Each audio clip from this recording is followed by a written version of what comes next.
Então, senhora, nem todo mundo entende a importância da Revolução Francesa para a nossa vida, para o mundo. A senhora poderia dar uma esclarecida melhor do que realmente aconteceu para esse movimento ser tão importante hoje, a ponto de se ter até uma data comemorativa? Bem, não podemos começar a falar de Revolução Francesa sem explicar o porquê dela ter acontecido, né? Podemos entender isso claramente ao ver esse documentário que eu trouxe para vocês verem.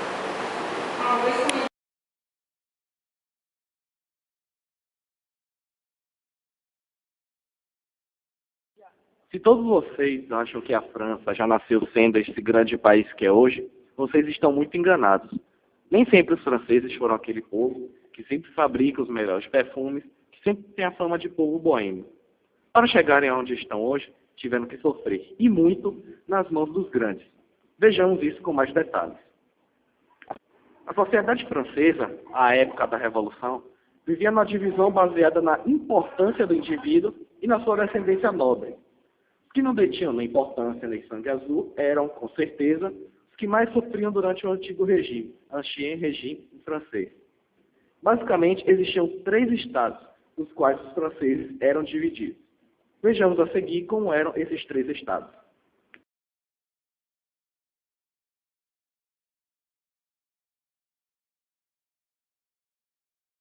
Este simpático senhor representa o estado com o maior número de representantes, o terceiro estado. Era ele que pagava 100% dos impostos do reino, ou seja, os que tinham menos dinheiro eram os que sustentavam o ócio e o luxo do primeiro e segundo estado. Apesar de parecer, nem todos os que estavam dentro do terceiro estado eram camponeses pobres. Existiam também os burgueses bem-sucedidos, os comerciantes, entre outros. Apesar disso, ainda assim, eram os únicos que tinham que ceder parte de suas riquezas ao tesouro francês. Pode-se perceber que dentro de um mesmo estado há grandes disparidades. Corta.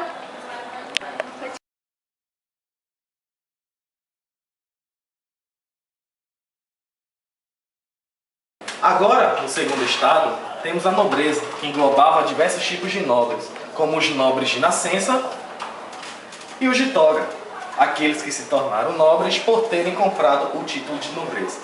Geralmente eram burgueses ricos que compraram os títulos ou que se casaram com a nobre.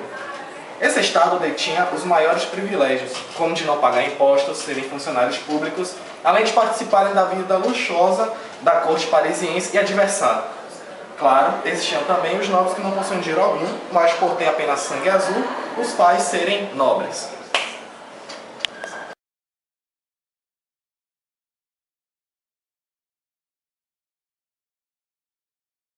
O primeiro estado, composto pelos representantes da igreja, são também divididos entre o alto clero, que eram os bispos, arcebispos e todos os grandes dentro da hierarquia francesa.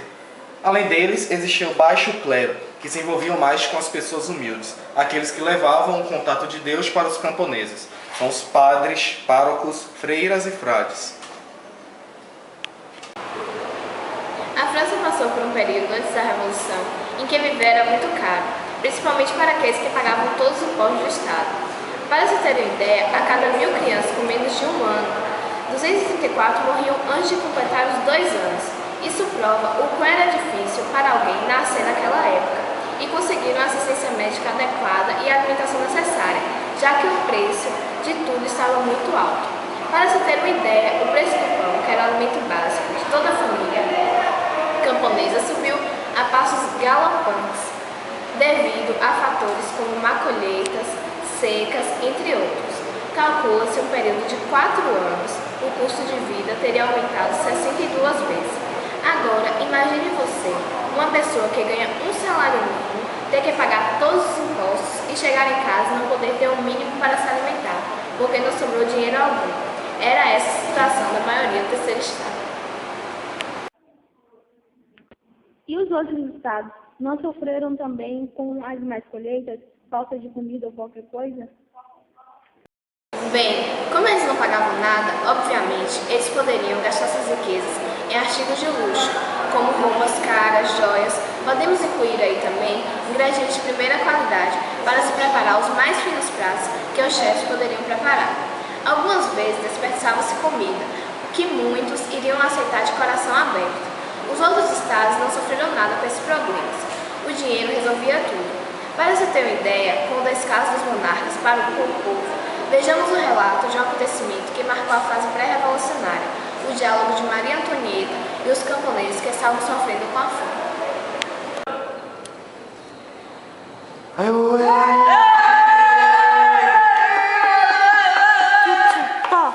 Queremos comida, estamos com fome. Serva um pouco de seus deliciosos pratos. Nós merecemos, tanto quanto vocês, a estar desfrutando de tais aperitivos. Ora, se estão com fome, comprem brioches. Quem precisa de pão quando se tem essas maravilhas? Não precisam me agradecer?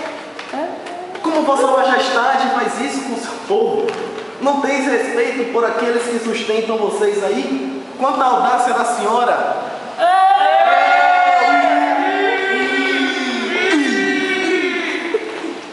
Esse é um pequeno retrato do desprezo sofrido pelo povo francês em relação à monarquia.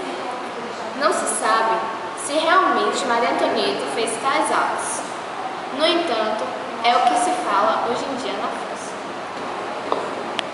O que desejas para a janta de hoje, querida rainha? Queres um pouco de carne bovina provinda das regiões da Bavária ou algum prato excêntrico do Oriente? O que quiseres, querido. Está de bom grado. Decida você e sua gula. Comerei o que rei desejar. Posso dar uma humilde opinião, Vossa Majestade? Tens a permissão para falar, meu amigo. Por que Vossa Majestade não convida a corte para uma degustação de vinhos?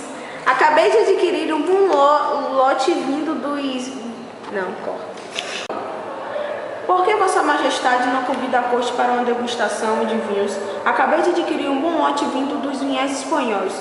Garanto que Vossa Majestade e Vossa Rainha ficarão satisfeitos. E eu posso providenciar um pouco de diversão para nós enquanto nos deliciamos com nossa comida. Chamarei um grupo de artistas que fazem truques com objetos. Vieram do Oriente. Vossa Majestade ficará surpresa com o que eles fazem. Sintam-se à vontade. Irei convocar a corte de Versalhes e a de Paris para se reunir aqui hoje. Comamos e bebamos, pois não sabemos o amanhã. Aproveitemos tudo do bom e do melhor. Outro ponto crítico na sociedade do terceiro estado era a educação, que nem todos poderiam alcançar. Muitos filhos de nobre iam se aventurar em universidades fora da França ou até mesmo em Paris. Formavam-se médicos, advogados, enfim, o que quisessem. Até mesmo um filho de burguês bem endinheirado possuía uma educação de boa qualidade. Agora, um filho de camponês não tinha outra escolha a não ser viver daquela forma, sem amparo educacional do Estado. Ele estava condenado a viver do mesmo jeito que seus antepassados, cobrindo os gastos dos outros estados, pagando todos os impostos. Além disso, o antigo regime francês ainda mantinha raízes feudais, tanto no estilo de governo, a presença de um rei, como no sentido econômico, com nobres proprietários de terra, mantendo relações de servidão com camponeses do terceiro estado. Assim como na era medieval, o senhor não poderia expulsar os camponeses de sua terra. Porém, havia uma brecha nessa lei que, caso o chefe da família morresse e a família não pagasse certo imposto, poderiam ser expulsos, mais um indício do abuso sofrido pelo terceiro estado nas mãos dos outros estados.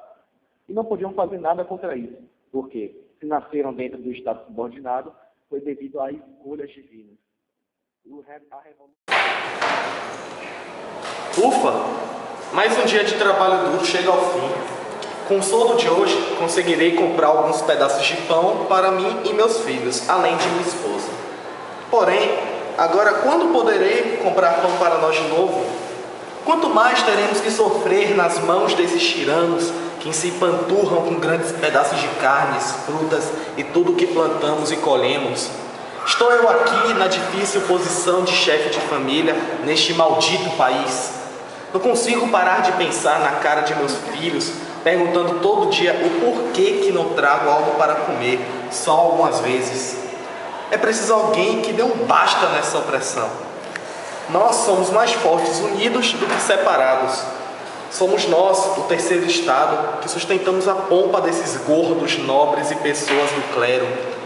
Se quisermos, pomos tudo abaixo em questão de instantes. Mas, se ninguém agir por nós, com certeza Deus agirá. Ele não nos deixará. É só uma questão de tempo e todos seremos iguais a qualquer um. Posso sentir isso. Após analisarmos cuidadosamente alguns parâmetros sociais do período, podemos perceber que o terceiro Estado tinha todas as razões e todos os direitos de iniciar a Revolução. Após vermos com detalhes como era a vida naquela nação que vivia períodos caóticos, a Revolução Francesa mudou a noção do mundo, de vida e também de ser humano.